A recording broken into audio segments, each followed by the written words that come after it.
Hey there, friends, it's Walt.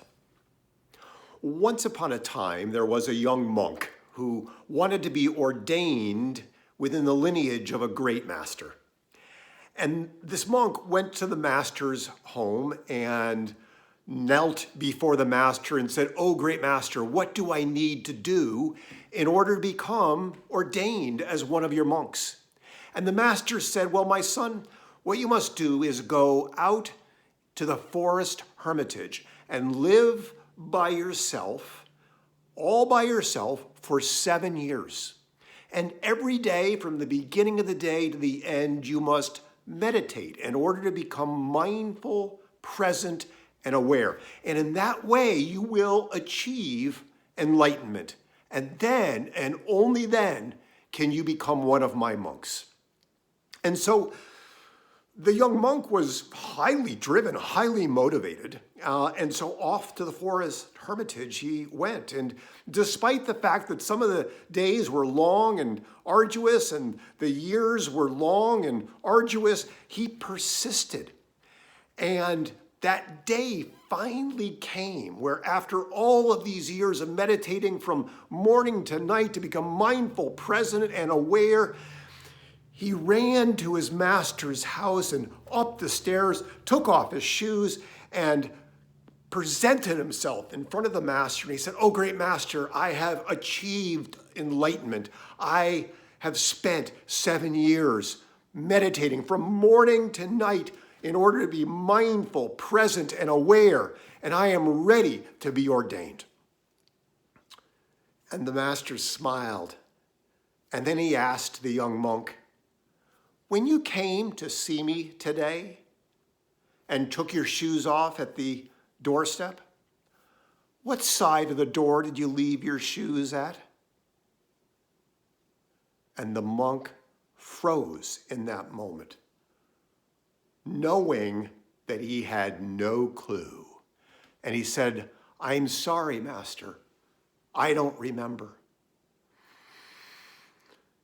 And the master said, "Well, my son, you must return to the forest for another 7 years."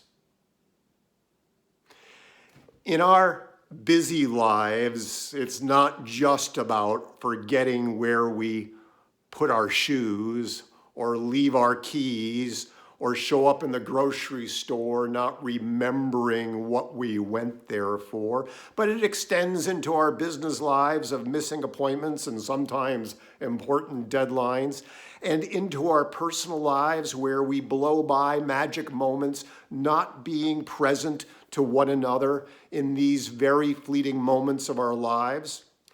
And so people ask, what is mindfulness?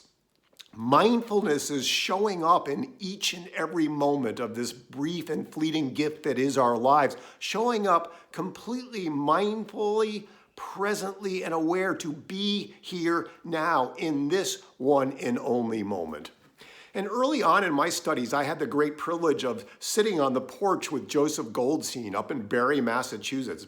Joseph is one of the original instructors in the United States. He and Jack Kornfield and Sylvia Bernstein, they went to the Far East and they brought meditation practices and mindfulness practices back to the States and were largely responsible for introducing them.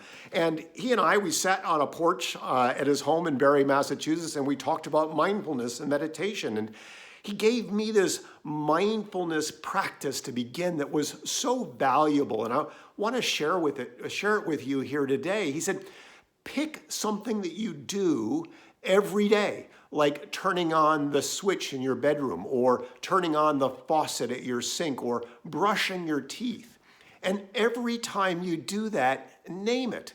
I'm brushing my teeth, or I'm turning on the switch, or I'm turning off the switch. Get in the practice of naming the thing that you're doing in your mind, out loud if you want to, but naming it so that you're actually aware of what you're doing. And then as you get better at that, do it with other activities, because we get caught in the vortex of our lives. Everything is coming at us all of the time, and it's really easy to lose touch with those things that really matter. And friends, everything really matters.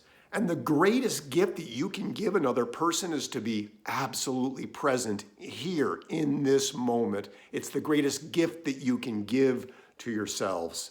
Because if we start forgetting where we leave our shoes, we may end up having to go back to the forest hermitage for another 7 years.